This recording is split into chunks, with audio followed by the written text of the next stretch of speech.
Tamo aqui? Tamo aqui? Tamo aqui? Olha lá, de novo, hein? Olha a gente aqui. E quem tá aqui? Quem tá aqui? Não que tenha sido o craque do jogo, mas uma atuação corretíssima desse cidadão. Vulgo fragmentado, né? Exatamente. Pra quem não O conhece, símbolo de uma certa reinvenção que aconteceu por parte do São Paulo nesse jogo. Exato. Reinvenção de estratégia, de postura. Exatamente. O fragmentado, para quem não sabe, a gente pode colocar o nosso vídeo aí, o primeiro vídeo que a gente publicou no canal. É um filme que o cidadão James McAvoy tem 597 personalidades, né? E esse rapaz, que a gente falou bastante dele no vídeo passado, ele teve uma atitude correta esse jogo, né? Ele finalmente fragmentou para boa personalidade. Exato. Mas a gente vai falar dele, né? Daqui a pouco, do São Paulo. E também vamos falar da perspectiva do Palmeiras, porque a gente também é um canal plural e a gente quer esmiuçar tudo aqui. Palmeiras 0, São Paulo 0.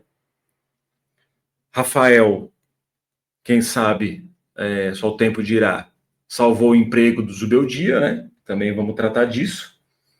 E eu acho que a gente pode começar falando que foi um jogo o jogo começou praticamente uma hora antes do apito inicial, certo? Porque foi uma guerra de estratégias, né? Exatamente. O Zubeldia escalou um time com 3 zagueiros, sem os principais jogadores, né? Ela tá passando aqui, né? Uhum. Você tá com medo? Tô. Não mordei seu pé? Tô. O Zubeldia escalou o time divulgou a escalação primeiro, que o Palmeiras, com 3 zagueiros, sem Oscar e Lucas, que a gente também pode falar, né? Mais para frente, os motivos, né? Que possam ter levado ele a tomar essa atitude. E o Palmeiras, aqui tudo indica, a gente acompanhou, a gente vai dar o crédito aqui ao Arquibancada Tricolor, vendo o pré-jogo, só divulgou a escalação dele uns 20 minutos depois. Por aí. E tinha tudo para começar de um jeito e depois aconteceu tudo que aconteceu com o Maurício e tal, mas começou escalando o Flaco Lopes, de centroavante, também, ou seja, o jogo começou ali parecia como é que chama uma batalha naval. Exatamente. Enfim, então vamos falar das estratégias antes do jogo em si, dos personagens do jogo, da perspectiva do Palmeiras também, que é uma coisa bastante interessante, e dessa, mais ou menos, né, essa respiro que deu o Zubeldia com esse resultado. Como é que foi? Como é que você viu esse pré-jogo, assim, essa estratégia de cada treinador? Não tem como a gente saber se o Abel necessariamente mudou a estratégia dele assim que saiu a escalação do São Paulo, né? Como ele falou, uns 20 minutos antes. Normalmente os times divulgam não simultaneamente, mas com poucos minutos de diferença entre a publicação de uma escalação e de outra. E tanto que na transmissão que a gente tá, né, da Arquibancada Tricolor que a gente estava assistindo, o pessoal da transmissão, Gabriel Sá, Ray Monteiro, Ilcinho, eles falando, gente, a escalação do Palmeiras ainda não saiu. A do São Paulo já tinha saído, então foi uma coisa que chamou um pouco a atenção, né? E a verdade era que o São Paulino estava muito apreensivo para esse jogo. E aí o o que para mim define uma das palavras que são a tônica, né? Uma das palavras-chave desse jogo foi justamente a estratégia. A estratégia do São Paulo fazia um bom tempo que não dava certo. Certo? Você não fala, mas tem que... Gente, golear Palmeiras no Allianz Parque é uma coisa meio delirante, né? Tem que adequar as expectativas Exatamente. de acordo com o contexto que você está. Exatamente. E o contexto do Palmeiras também não era fácil. Exatamente. A gente não pode ficar, na minha opinião, né, nesses delírios aí. Então, dentro do contexto que o jogo pedia, e dentro do contexto da situação de crise do São Paulo, foi uma estratégia que, na minha opinião, a estratégia do Zubeldia deu certo, não tem como negar, né? Uhum. E a do Palmeiras? E os jogadores do Palmeiras? Que talvez não entrasse o Flaco Lopes, entrasse Maurício, Estevão. Aí o Estevão tinha uma condição de saúde, né? eu acredito que, enfim, eu vou falar do que eles fizeram no jogo, da estratégia do Abel, e aí depois eu falo de cada um, né? Não, primeiro eu vou falar da estratégia do São Paulo. O Zubeldia, ele mudou o esquema, mudou para 3 zagueiros. Fazia um bom tempo que o São Paulo não entrava com 3 zagueiros. É um esquema que tem, né, um grande afeto da torcida do São Paulo. Então ele escalou 3 zagueiros para esse jogo com Arboleda, Alan Franco e Juan. Na verdade, Juan, Arboleda e Alan Franco, né? E essa foi, assim, meio que a grande mudança nesse sistema defensivo do São Paulo, que vinha sofrendo muitas críticas. Fazia muitos jogos que o São Paulo não tomava gol. Exato. E era crucial para o São Paulo. Não, fazia muitos jogos que o São Paulo estava. Que o São Paulo. Desculpa, que o São Paulo passava. Que o São Paulo sofria com gol. Sofria gol. Baliza zero. 3 do Velo Clube. Exatamente. Baliza zero tinha deixado de ser uma realidade para o São Paulo. E em termos de confiança, no Allianz Parque, lotado, com o Palmeiras podendo executar o São Paulo, executar o Zubeldia, né? Esse é um ponto que a gente vai falar quando a gente vai falar da perspectiva do Palmeiras. Isso, exatamente. Para o São Paulo, nesse contexto, e para o Palmeiras, assim, né, a torcida ávida por essa execução, foi a melhor estratégia. Talvez tenha sido a melhor estratégia, porque para o São Paulo tomar um gol nesse contexto, principalmente ali nos 15 primeiros minutos, né? Que o torcedor São Paulino sabe muito bem o que é isso, seria uma coisa catastrófica. Então, o Zubeldia colocou 3 zagueiros, como eu falei, 2 laterais, né? Igor Vinícius na direita e o Enzo Dias na esquerda. Alisson, quer dizer, Pablo Maia e Alisson de volantes ali no meio de campo, e aí Luciano, né? E André Silva e Caleri. Então ele apostou num 3-4-3. Exatamente. Certo? Ele congestionou mais a zaga, ele colocou mais jogadores por posição na zaga, o que faz sentido, porque é a posição do São Paulo, que eu acho que se convenciona, né, dizer isso, que tem mais bons jogadores, talvez a posição mais equilibrada ali, né?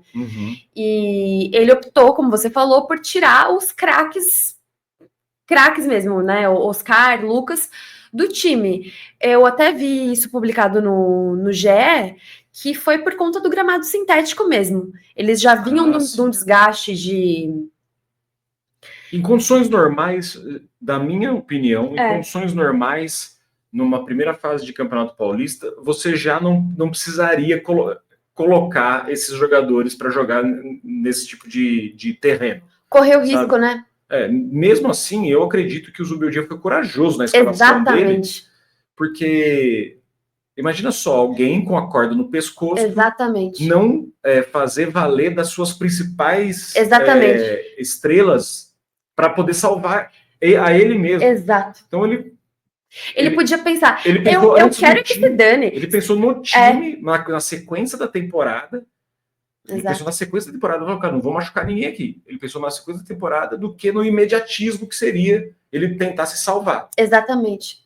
Né? Ele poderia ter pensado que se dane, eu vou colocar os meus melhores jogadores aqui, porque depois eu sou demitido, e eu não vou estar mais aqui se eles machucarem. O problema não é meu. Depois não vão falar de mim. Não, ele fez um outro tipo de estratégia, e a verdade é que ele precisava que essa estratégia funcionasse. Então, essa foi a estratégia do São Paulo. Aí a estratégia do Abel, inicial, né, foi entrar com o Everton normal, o Gustavo Gomes, Murilo normal, zaga normal, 2 zagueiros, Mike, lateral direito, Piquerez, lateral esquerdo, e aí no meio de campo, ele deu uma recheada no meio de campo, porque também é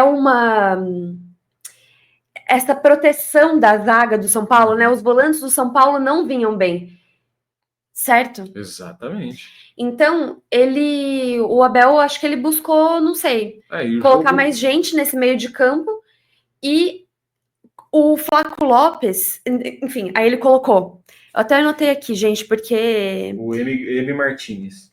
Ele colocou Richard Rios. Ele é homônimo do Dibu Martinez. É. Homônimo é Xará. Ele é Xará do Dibu Martinez. Veiga e Maurício.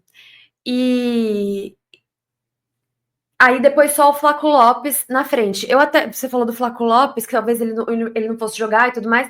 Eu até achei que ele fosse entrar, porque de centroavante, eu não sei, me parece que a torcida do Palmeiras, eu sei que pega um pouco no pé, a gente vê um monte de meme aí com o Flaco Lopes na internet, né? Mas, assim, olhando com uma perspectiva um pouco de fora, eu acho que ele até se acertou ali no Palmeiras. Sim. Ele deixou de ser, tipo, ele tem mais de ele tem 1,90 m de altura. Ele, por exemplo, ele é mais alto que todos os zagueiros do São Paulo. Exato. São Paulo não tem um jogador, nem da zaga. Talvez ele seja da altura do Rafael. O Rafael tem 1,90, que é o goleiro, né? Enfim, ele deixou de ser só esse pinguelão, altão lá, começou a fazer gol, fazendo gol de fora da área. Não é uma... Só que ele não tá em uma fase. O Flaco Lopes em si, né?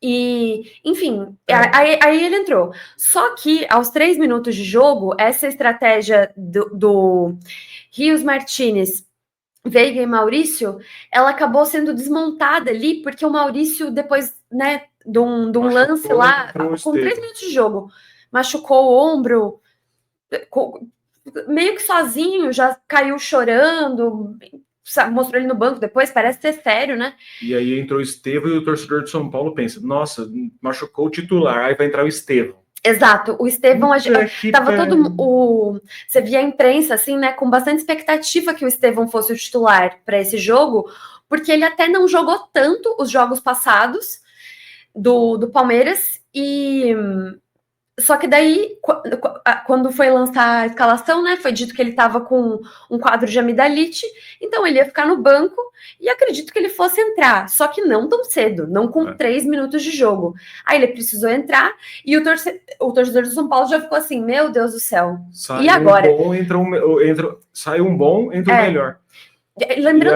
Lembrando que o Maurício, isso pode ser uma perda para o Palmeiras, porque o Maurício ele estava em excelente fase. Excelente fase. E aí a gente já passa a falar do jogo, tirando a estratégia, né? Já falamos da estratégia pré-jogo. Exatamente. Um jogo de xadrez. Aí desmontou do Abel, o Maurício saiu, entrou o Estevão. E aí vamos falar do jogo em si. Tá. Para chegar em algum momento e falar desse cidadão aqui. Que nessa casa... servimos ao fragmentado. Nós servíamos. Aí a gente agora quer voltar a servir. Queremos voltar a servir a esse cidadão. Olha lá ele. Essa foto, para quem não sabe, é icônica. Né? Para falar de jogo, primeiro tempo, para falar de Estevão, né? Que entrou. Enzo Dias, monstro. No marcação. Exato. E aí eu quero te fazer aquela pergunta. O Enzo Dias, ele demonstra tanta solidez na tomada de decisão, tanto defensiva como ofensiva. Óbvio que ele não é um cara com muita virtude técnica. Só que defensivamente ele dá uma segurança. Dá. Que eu duvido que não seja até nesse período, desse pouco que ele já mostrou, que não foi melhor do que todo do Wellington nesse período. Do Wellington, eu digo assim, se você levar em consideração o ano passado. Exatamente. Né, porque ele jogou bem, a gente sabe que jogou bem há 2 temporadas, depois que ele ficou vendido, né? Mas, enfim, eu acho que o Enzo Dias cumpre essa função muito bem, dá uma segurança muito grande. Cumpre, eu acho que ele encaixou bem no time do São Paulo.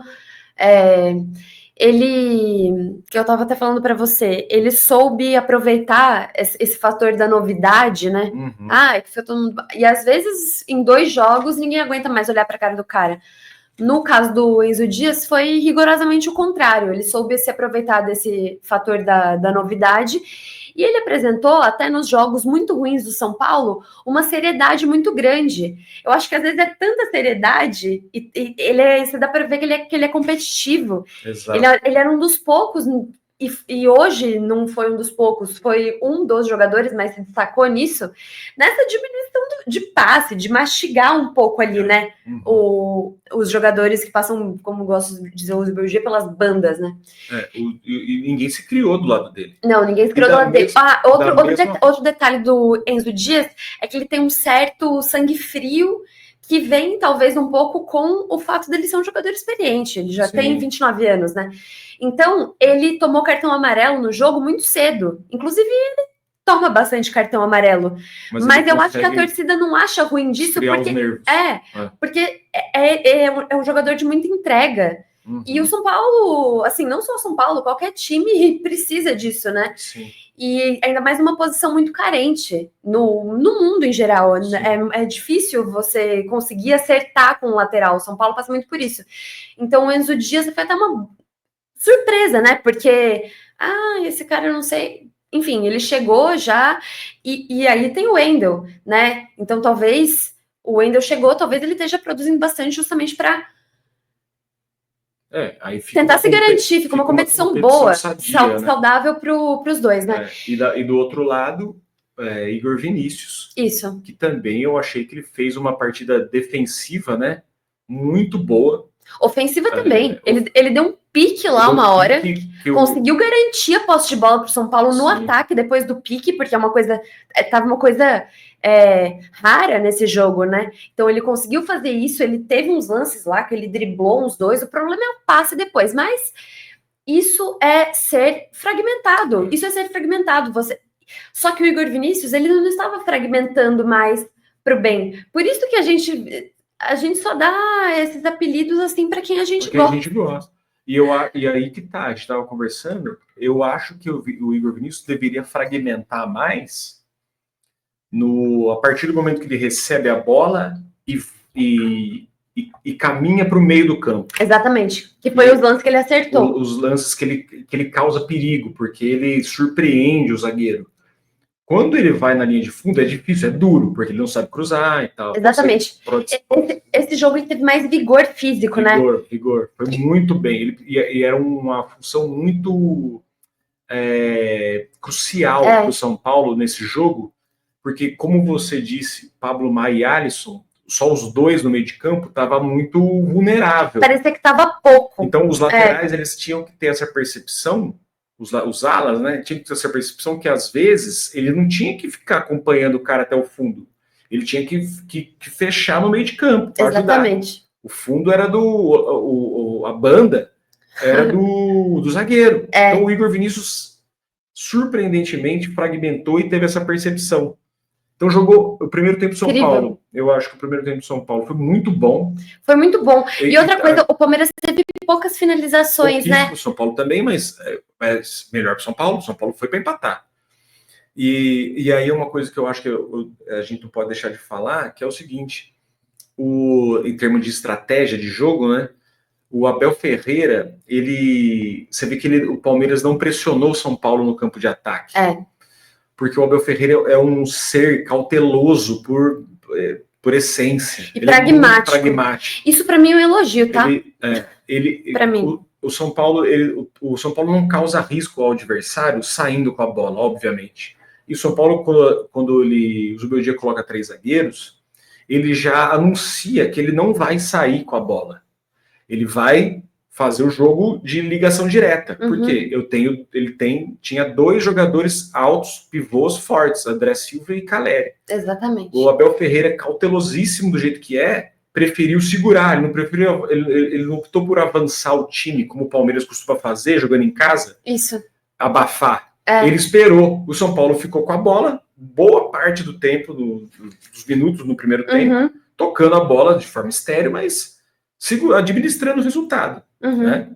Então eu acho que isso daí no primeiro tempo foi muito importante para o São Paulo respirar, não tomar um revés logo nos 15 primeiros Exatamente. Minutos. Isso era crucial para o São Paulo. E aí, partindo já para o segundo tempo, o jogo virou, né? O jogo virou, porque daí justifica o nosso título, que é São Paulo segura o Palmeiras, porque daí o Palmeiras, o jogo, né, as peças se movimentaram, as pessoas foram cansando, trocas, e o Palmeiras passou a agredir o São Paulo. Exatamente. Só um detalhe sobre o primeiro tempo ainda. Eu não tô dizendo que o Palmeiras é só bola parada, não, tá? É uma percepção, assim, não tô no estádio, nem nada, vendo pela TV, mas o fato é, quando o Palmeiras tem escanteio, como a estratégia de escanteio é muito bem feita, e tem ótimos batedores, ótimos, todo time gostaria de ter um cara que bate escanteio igual o Veiga, até o Estevão sabe bater, né? Todos eles sabem bater o príncipe. Eu falei do Veiga porque é o principal, mas o fato é que a torcida fica ouriçada no estádio, porque sabe que é uma chance enorme, né? Fica aquela sensação de abafa. E o Palmeiras, eu até anotei aqui, o primeiro escanteio para o Palmeiras foi exatamente aos 15 do primeiro tempo. No começo, cara, normalmente, quando o São Paulo parece que vai... né, com todo respeito, peidar na farofa ali, entregar. Parece que vai entregar, cara, nos primeiros minutos, se não no primeiro segundo, antes de dar 60 segundos de jogo, já tá com escanteio. Então parecia que era um bom presságio ali para o São Paulo não ficar sofrendo essas bolas paradas logo no começo, porque a gente sabe, o Veiga cobrou, o Gustavo Gomes, pum. E aí é isso, só esse detalhe, porque era meio que um indício de que parecia que o São Paulo ia perder o meio de campo, no fim acabou não perdendo. O Palmeiras também acho que não tão confiante no primeiro tempo, porque para eles também era importante tentar sair em vantagem, claro que se protegendo muito, porque se o São Paulo faz um gol ali, tava difícil, mas... Vale lembrar que a situação do Palmeiras no campeonato não é das mais fáceis. O Palmeiras é o terceiro do grupo dele, então... Então, ele também tinha motivos para adotar uma postura também, olha, não posso perder esse jogo. Não podia então, perder. Ele tinha motivos para ter uma postura, mesmo com o time alternativo do São Paulo, tomar muito, muito cuidado. Exatamente. É tipo, o São Paulo não ganha mais de ninguém. Não ganhou do Velo Clube, não ganhou da Inter de Limeira. Vou para cima. Nós estamos jogando na nossa casa. Tá todo mundo querendo... o Zubeldia, os jogadores e todo mundo, a diretoria do São Paulo. Eu ainda vou chegar aqui precisando ganhar o jogo para minha própria situação e ainda podendo eles... Eu vou tomar um gol? Não. Aí fica essa cautela que eu acho que tá certo, né? E aí, para a gente já fazer um gancho para o segundo tempo, para falar justamente isso. Porque quando entra o Lucas... A primeira bola que... Opa, desculpa. A primeira bola que o Lucas recebe, o Everton faz a defesa. Faz o gol. Imediatamente o Abel Ferreira troca. Exatamente. Ele coloca o Marcos Rocha, que é uma raposa velhíssima. É uma velha raposa. Entrou muito melhor do que o Mike. Por quê? Porque ele queria proteger aquele setor ali, que o Marcos Rocha também faz defensivamente, ele é um bom jogador, apesar da torcida do Palmeiras não gostar dele. E aí que o jogo começa, o jogo virou a partir dessa substituição do Abel, tentando, ele colocou o Marcos Rocha e um rapaz da base, né, que vale 100 milhões. Ele fez três alterações. Tá aqui, ó. Ele...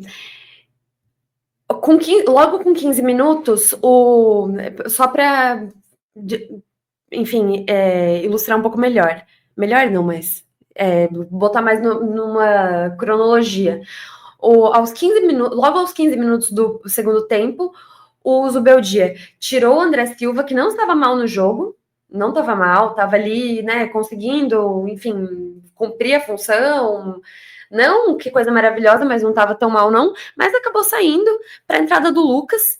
E aí, o fragmentado saiu para a entrada do Cedric, que também foi uma boa novidade aí. Esse aí, então, todo mundo torceu o nariz, inclusive eu, mas eu acho que ele tá conseguindo cumprir bem a função. Aí entraram eles. Aí o Abel imediatamente fez esse contra-ataque. Porque o Lucas, na primeira bola dele, que você falou, já causou um perigo. Então ele falou, vou fechar aqui, o cara mais experiente. Na realidade, Raposa velhíssima. Foi o grande lance do São Paulo no jogo. O Everton fez uma defesa impressionante ali. Sabe, assim, a bola baixinha, forte, ele conseguiu espalmar por baixo, foi escanteio, foi o primeiro escanteio do São Paulo no jogo, né? Então, aí o Abel Ferreira falou, opa, não. Aí ele colocou o Marcos Rocha no lugar do Mike, né? Para tentar fechar mais, acho que ali, igual você falou, o lado do Lucas.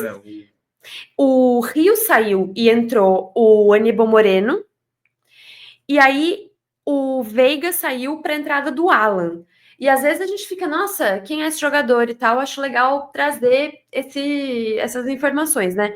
O Alan, ele é um meia, né, quer dizer, meia atacante do Palmeiras, ele tem 20 anos, e recentemente o Palmeiras estabeleceu lá com ele, renovou o contrato de até 2027, estabelecendo uma multa de 100 milhões de euros. Isso dá mais de 600 milhões de reais. 600 milhões de reais. E aqui que ele fez nada. Ele não fez nada, mas fica claro ali que ele é um bom ativo, ele né? Ele não fez nada, mas a substituição em si, a troca... foram 3 de uma vez. Melhoraram o Palmeiras. Melhorou. E o Palmeiras, acho que aproveitou também que o São Paulo, alguns jogadores que não foram poupados, já estavam demonstrando sinais de cansaço, o próprio Enzo, o Alan Franco, o Alisson, tanto que ele saiu depois... E aí o Palmeiras tomou conta. Aí virou aquele Deus nos acuda. Aí foi. Mas a verdade não foi um Deus nos acuda controlado, né? Foi. Porque aquilo. A gente vendo o jogo lá no Allianz Parque, qualquer falta depois do meio de campo, a gente já é perigo de gol. Eles batem muito forte, sabe bater na bola. E aí culminou no ápice, né? Que foi a defesa do Rafael. Que foi aos 72 minutos. Foi um Gordon Banks. Foi. O que acontecia era que... Para quem é mais jovem aí, coloca aí na internet, defesa do Gordon Banks contra o Pelé. O que aconteceu? Na Copa de 70. O cara pegou de... Se é o Denis, lembra do Denis? Goleiro? A bola já estava dentro do gol e ele também. A bola estava dentro do gol e o Denis também. Não é? Com todo respeito, né? Mas é isso mesmo. Imagens que não tem como tirar da cabeça, né? Que traumatizaram uma geração. Fazer o quê? Enfim, essa defesa do Rafael foi mais ou menos com 72 minutos, né? De jogo. E foi uma das poucas vezes, porque o São Paulo, surpreendentemente, né? Depois dessa fase horrorosa, estava conseguindo evitar que o Palmeiras cruzasse ali com a bola rolando. Claro, no escanteio eles vão cruzar, mas estava conseguindo controlar mais ou menos ali um número de bola parada. O Gustavo Gomes até tinha conseguido cabecear, algumas tinham ido para fora, né? Mas leva perigo. Mas conseguir essa finalização que exigisse uma defesa do Rafael, tava difícil para eles. E aí foi uma bola que o Aníbal Moreno foi trazendo. Aí você fala, meu Deus, vai acontecer de novo. Vai trazendo. O São Paulo consegue fazer o desarme, a bola cai no pé do Marcos Rocha. No pé da velha Raposa. O que ele faz? Pum, cruza de primeira. A jogada de primeira... A jogada de primeira... Aí ele jogou de primeira, acertou a cabeça do Flaco. E o Flaco deu uma cabeçada forte, o Rafael pegou, queima-roupa. Se não é... Aí, o que acontece? E o Flaco até parabenizou o Rafael, né, depois. O que acontece no final das contas, né, cara? Você imagina se a bola entra, né? Se é o Denis, que tá dentro do gol e defende dentro do gol. Depois de um jogo todo. Todo jogo de estratégia, de... aplicação, dedicação. De entendimento do contexto, do próprio Zubeldia. Exatamente. E tal. Talvez esse lance tenha salvado o emprego dele, né? Se é 1-0 Palmeiras, pressão da torcida. Exatamente. E aí cai. Pode ser que o Rafael tenha salvado o emprego do Zubeldia. Porém, eu acho que, dada a circunstância, tinha muita gente achando que o São Paulo ia tomar de goleada, que ia ser aquele passeio, que ia ser aquele baile. E aí não foi. Então, como isso já foi mais para o final do jogo, se o Rafael não pegasse, por exemplo, não seria um frango. Seria um mérito, né, do Marcos Rocha, que teve a presença de espírito de cruzar de primeira, sobrou a bola no pé, pensou rápido, cruzou de primeira. Grande cabeçada, né, do Flaco, como eu falei, muito alto, prevaleceu ali, né, na zaga do São Paulo. Então, gente, tá muito calor. E por isso que eu fico me secando, mas não tem o que fazer. Quer que eu assopre? Melhorou? Melhorou, obrigada. Ai. Então, aí foi isso. Não, eu sou o âncora. Desculpa. Não, eu sou o âncora. Isso aqui tá. Eu vou te ensinar um negócio. Eu sou editor, né? Essência. O editor, a função dele é cortar coisas. Tô cortando aqui, já foi. Vamos mostrar para eles? Não. Vamos. Rapidamente, gente. O que a gente tá olhando, para vocês não acharem nada, né? Ó, todas as coisas que eu fiz as anotações do jogo. Aí não vou mostrar a próxima. Agora... E aí no final ele escreveu ótimo. Não!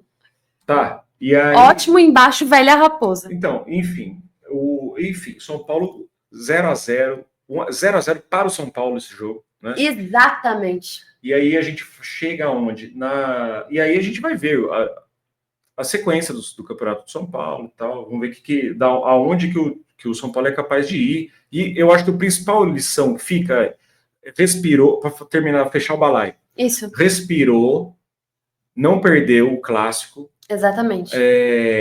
Tem que melhorar, né? Então fica zerou a partir de agora. E a gente espera ver um desempenho melhor, inclusive uma variação tática que seja implementada, que seja mais eficaz, principalmente jogando fora de casa. Ou seja, os 3 zagueiros que ele escalou hoje, eles podem ser uma regra a partir de agora para jogar fora de casa. Exatamente. Aí você tem até o Ferrarese, se você quiser colocar também. Se você quiser colocar. Que ele evita que você faça uma alteração a mais, porque sem mexer, você pode colocar ele para jogar. Não, mas o Ferrarese vai ficar no lugar desse cidadão aí. Põe de novo aí. Olha. Então... mas enfim, só mencionando, se precisar, só para finalizar mesmo, juro, vai ser rápido. Eu acho que o Palmeiras, como é de praxe no Allianz Parque, quando joga com o São Paulo, é um jogo muito duro, né? É um jogo muito, muito pegado. Então, o que isso significa? Que o Palmeiras, ele dificulta todas as ações de passe do São Paulo, todas. Então, claro, o São Paulo fez uma boa partida, prevaleceu no sentido de a estratégia do Zubeldia para o que ele precisava. E para o que o São Paulo, de uma certa forma, precisava, né? Ela deu certo, ela foi eficaz, mas você olhava, o São Paulo não conseguiu trocar mais de 3 passes em sequência. Porque o Palmeiras mordia e marcava todos os passes. Seja pela frente, seja dando prensa atrás. E aí o que aconteceu também, que eu vi muita gente reclamando, que jogo chato. Tudo bem, mas assim, nem achei que o árbitro foi mal, tá? Não. Mas ele é um árbitro que ele é bem disciplinador, assim. Então, todas as faltas praticamente ele apita, o jogo fica todo mastigado. Mastigado. E isso não é que o São Paulo foi favorecido, mas esse estilo de jogo desse árbitro acabou... Mas quando o Palmeiras vai jogar no Morumbi também, no auge da era Bel, era assim. É verdade. Era o jogo São Paulo e Palmeiras sempre nos últimos anos, sempre assim, muito embate. Muito embate. Por isso que era crucial. Muita disputa, muito jogo decidido em detalhe, muito jogo decidido com impedimento de gol contra. Lembra disso? Lembro. Que coisa horrorosa. Então, perspectiva do Palmeiras. Uma coisa muito interessante que a gente notou que é o seguinte, e que deve ter gerado, com certeza gerou frustração na torcida do Palmeiras, que inclusive vaiou o time no final vaiou a diretoria no final do jogo. Xingou a Leila. É o seguinte, o Palmeiras mais uma vez tinha uma oportunidade de afundar o São Paulo em uma crise. A primeira, mais recentemente, aí foi quando o São Paulo foi jogar lá com o time do Rogério, 2022, né? São Paulo brigava para não cair, o Abel escalou um time reserva. Alternativo, né? E perdeu o jogo. A torcida do Palmeiras ficou furiosa. Então, assim, muito desse incômodo do Palmeiras, do palmeirense, foi de perceber que esse era um outro momento, mais um momento de afundar o São Paulo na crise. Eu acho que nada como você... Só para completar, e o mais irônico de tudo isso é que o 0-0 favorece o São Paulo e deixa nas mãos do São Paulo a vida do Palmeiras. Agora, quem pode gerar crise no Palmeiras como uma possível desclassificação depois de anos para o mata-mata do Paulistão é o São Paulo. Independente se ele jogue bem, mal, se ele... é um assunto que a gente pode tratar no vídeo de amanhã, né? Exato. Se deve... quem acha que deve entregar para Ponte Preta ou não, né? Mas independentemente se o São Paulo entrega ou não para Ponte Preta, o futuro do Palmeiras está na mão agora do São Paulo. O futuro de uma possível crise no Palmeiras está na mão do São Paulo. Então, eu acho que, tendo essa perspectiva do palmeirense, né? Uhum. Por causa disso, foi uma frustração para eles, né? Uhum. Porque, lembrando, São Paulo, o Santos ficou muito tempo sem ganhar, o São Paulo, o Palmeiras não estava quando o juiz apitou, antes do juiz apitar, o Palmeiras não estava numa situação boa, né? Ele ainda é o terceiro colocado no grupo dele. Enfim, então... É que o São Paulo, nessa situação, não é que seria o adversário ideal, mas meio que parecia que ia acontecer aquilo que muitas vezes já aconteceu no Allianz Parque, né? Uhum. Mesmo o São Paulo, por exemplo, com o próprio Rogério, final do Paulista, indo jogar com vantagem de 2 gols.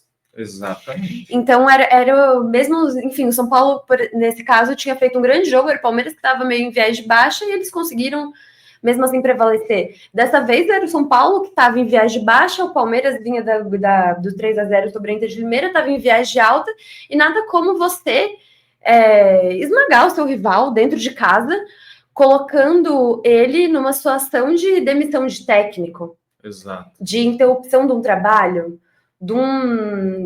enfim, você intensificar aquela crise, você poder melar o ano. Exatamente. Uma demissão time, de técnico gera um desgaste, o trabalho que recomeça do zero. Exatamente. Enfim, e também acho que tem muito do sentimento do palmeirense de aquilo, né? É um time que tem um faturamento recorde e que, por mais que o Flaco Lopes seja um jogador aplicado e deu a cabeçada lá que o Rafael pegou, momentos antes ele deu uma cabeçada na pequena área que a bola só não entrou por milagre. Sim. Então, assim, obviamente que o torcedor ainda não viu chegar os reforços que ele queria e combinado com essa situação de não posso falar, né? Uhum. Sabe, eu falei isso, sabe quando você tá num joguinho, assim, aí você tá lá de lutinha, por exemplo, aí o adversário tá meio que moribundo, assim, tá meio tonto, aí vai quando você tá jogando, aí você KO. O Palmeiras podia fazer isso com o São Paulo. E não fez. E aí acho que gera esse sentimento de frustração. Com certeza. E aí por isso que a torcida vaiou. Você via que a torcida ia ficando impaciente, né? Conforme ia passando o jogo. Pô, vai ser isso mesmo? Vai ser 0-0? Né? Enfim. E eu só queria dizer mais uma coisa, que esse jogo foi meio que uma prova que o São Paulo, do Zubeldia, mesmo ali sem as suas estrelas, mesmo num gramado que o gramado sintético do Allianz e tal, causa muita apreensão no torcedor São Paulino. Já foram várias lesões lá. Então não é um gramado que o São Paulo... O Palmeiras domina o gramado do Allianz, obviamente, a casa deles. Tem que dominar mesmo. O São Paulo não... tem dificuldade, apanha do gramado muitas vezes. Então o fato de ter conseguido jogar dessa maneira tão competitiva, de tanta entrega, de tanta seriedade, mostra que os jogadores podem sim fazer isso. E aí Exato. é surpreendente que eles tenham jogado. Não é surpreendente, mas assim, digno de nota que eles tenham jogado. Se empenhado tanto. E jogado com. É um empenho tão contrastante. Contrasta tanto Com o que foi, com o que foi nos jogos. outros jogos, que são, não é tão grande o jogo, a sensação de que ele pode se ganhar a qualquer momento, não se pode. Você, claro, são jogos que você só vai administrá-los a partir do momento que você conseguir ali abrir uma vantagem no placar, que foi o que o Palmeiras, por exemplo, fez com a Inter de Limeira. Exato. Né? E aí, né, só para citar um exemplo, enfim. E aí me surpreende, eu só acho surpreendente e, ao mesmo tempo, eu acho que é uma boa notícia para o São Paulo esse empate, né, em 0-0, que o Zubeldia, se teve intervenção da diretoria, e a gente já não tem como saber, depois a gente pode comentar isso em outros vídeos. Mas o fato é que ele se dispôs a mudar um esquema, que fazia tempo que não alterava, assim, estruturalmente, né, esse esqueleto do time do São Paulo, da escalação dos titulares, enfim, eu acho que esse é um ponto positivo que demonstra uma flexibilidade que até então vinha sendo muito claro, ele estava com a cabeça a prêmio. Tá bom, mesmo assim ele teve a flexibilidade de fazer essas alterações de esquema tático nesse jogo, demonstrou, acredito eu, uma capacidade boa de mobilização dos jogadores. Falta estender isso, ou os jogadores conseguirem entender que não adianta chegar nesses jogos maiores se o seu trajeto até lá, que também conta com jogos menores, se você não levar a sério também esse trajeto. Tanto que o São Paulo, só também um parênteses, que o torcedor de São Paulo né, escuta isso, aí lembra Cuiabá, Juventude, Criciúma, Chapecoense quando estava na Série A, são todos jogos para falar do campeonato brasileiro. Você ganha campeonato quando você ganha desses times aí. Exatamente, então o São Paulo sempre nos últimos anos, muita dificuldade com essas equipes, né? Sobretudo essas equipes mais fechadas, que são equipes com um jogo bem físico. E hoje o São Paulo provou que pode sim enfrentar uma grande equipe de um grande treinador num campo difícil, lotado e com seriedade, dedicação, entendendo a proposta, estratégia, evitando tanta finalização no gol, diminuindo o cruzamento. E é isso que a gente quer do Zubeldia. Exatamente. Isso, inclusive, é uma virtude que acho que a gente pode até anotar aí, pessoal, anota é uma virtude que ganha Libertadores. Cara, eu ia falar exatamente treinador isso. Que entende a estratégia, que entende o terreno que ele está, que entende o contexto. É para isso que ele ficou sem Pablo e sem Alisson, sem Ferreirinha no ano passado, e a gente quase eliminou o Botafogo. Então, assim, tem que levar isso em consideração, porque é um treinador que mostrou essa virtude de entender esse contexto de crise ou não crise, ou de adequar alguma coisa aqui, outra ali, né? E eu acho que os jogadores mostraram também que, tipo, se tivesse alguma... Me pareceu que eles estavam correndo, estavam se dedicando. Me pareceu assim, existe uma crise no São Paulo, a diretoria pensa em mandar embora, opa, peraí, a gente gosta desse cara. A impressão que deu eles correram, fizeram exatamente, porque era o jogo perfeito para derrubar o Zubeldia. Se eles quisessem derrubar, era só eles jogarem mais ou menos ali como tinham jogado os últimos 2 jogos. Só um último detalhe que eu queria acrescentar, que é interessante, que eu estava pensando pra gente finalizar. Pra gente finalizar. Que eu estava pensando aqui, esse 0-0 amarrado, fora de casa, como você falou, era exatamente o que eu estava pensando. Pode ser que nesses campeonatos tipo Brasileirão ou pontos corridos mesmo, apesar de que pontos corridos pode ser, mas sobretudo em mata-mata, ele é essencial. Né? Faça você o seu primeiro jogo em casa, ou o segundo jogo em casa. Exato. Certo?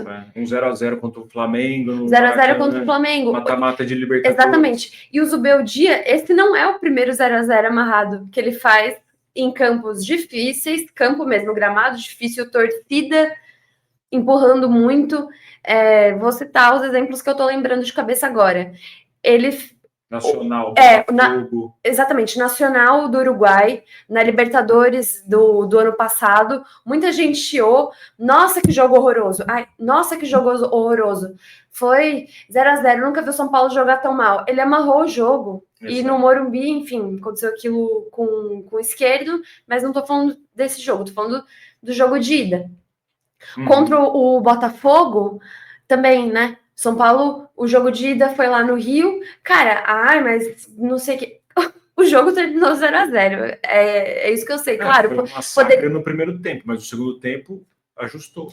Poderia ser melhor o desempenho, claro, mas o fato é que o jogo foi 0x0 e não fosse os jogadores, enfim, Lucas, Caleri, não estavam numa fase boa, numa noite boa, poderia ter tido sorte melhor, baseado nesse 0x0 que segurou. É isso que eu quero dizer que é importante. Outro 0x0 que eu tô lembrando, em casa, aí o desempenho já não foi dos melhores, que foi o jogo contra o Atlético Mineiro, que não deveria ter acontecido, né? A verdade é essa. Só que depois, na volta, também o São Paulo conseguiu amarrar e o jogo foi horrível, mas acabou 0x0 também. Então, essa marca de conseguir esses resultados não necessariamente é uma coisa ruim. E eu acho que a gente não pode ficar nesse... A gente não, assim... enfim, gente... O torcedor em si... O torcedor em si ficar com esse delírio. Com esse delírio coletivo. Não é assim, não é assado. Acho que desde que a estratégia garanta frutos... no sentido de ir avançando mesmo. Agora o que o São Paulo precisa, né, de mais calma. Ele é um treinador que preza pelo resultado, né? Preza pelo resultado. Pronto? Pronto. Então, amanhã a gente pretende fazer um vídeo para esmiuçar a matemática dessa reta final aí do Campeonato Paulista. E a gente quer saber, né, das pessoas, né? Entrega ou não entrega para Ponte Preta? Isso vai ser no vídeo de amanhã. Nesse vídeo aqui, deixem nos comentários, por favor, quem vocês acham que foi o melhor jogador do... Tira no Rafael, né? Os jogadores de linha. Quem foi o melhor jogador de linha do São Paulo? Foi o Fragmentado? Foi o Enzo Dias? Foi o Caleri? Foi o Pablo Maia? Foi o Alisson? Algum dos zagueiros? Enfim... Tenta puxar aí da memória do seu jogo para você qual foi o melhor jogador e o motivo, por que você acha que, na sua opinião, tal jogador foi o melhor. Para quem quiser também compartilhar sua opinião sobre porque o Palmeiras, de repente, né, não conseguiu fazer valer essa estratégia e conseguir executar o São Paulo. Também pode deixar nos comentários, dúvidas, sugestões. Nós vamos procurar criar bastante conteúdo para vocês. Eu também queria falar que nós estamos muito felizes de estar fazendo isso. Para a gente isso é um sonho, é uma ideia que a gente vem, né, planejando há muito tempo e finalmente a gente tomou coragem aqui de colocar a cara, então a gente pede até desculpas porque às vezes fica um pouco travado, mas a gente vai acertando. Mas nós estamos no início e a gente vai acertando isso, então muito obrigada a cada um que está aqui, a gente fica super feliz, a cada inscrito a gente nem acredita, pra gente isso é assim... simplesmente indescritível, maravilhoso. Muito obrigada. E vamos para mais, né? E queremos que vocês compartilhem, né? O link, se inscrevam, dê like, porque a gente quer chegar numa meta que é de 1.000 inscritos para poder fazer lives e interagir, né, com as pessoas. Né? Isso. Eu não cheguei a falar da minha apresentação, né? Que eu me propus a fazer, que é dar o nosso nome, mas também falar referências do cinema, da música. Então, hoje, para não passar batido, falou com vocês, Milionário Zé Rico. O Zé Rico é o mais talentoso, não é? Quem que é o mais talentoso? O Zé Rico. Zé Rico. Milionário Zé Rico, não. Tá bom? Então, só para não deixar passar batido, aqui o jogo é levado a sério. Isso mesmo. Beleza? Participem.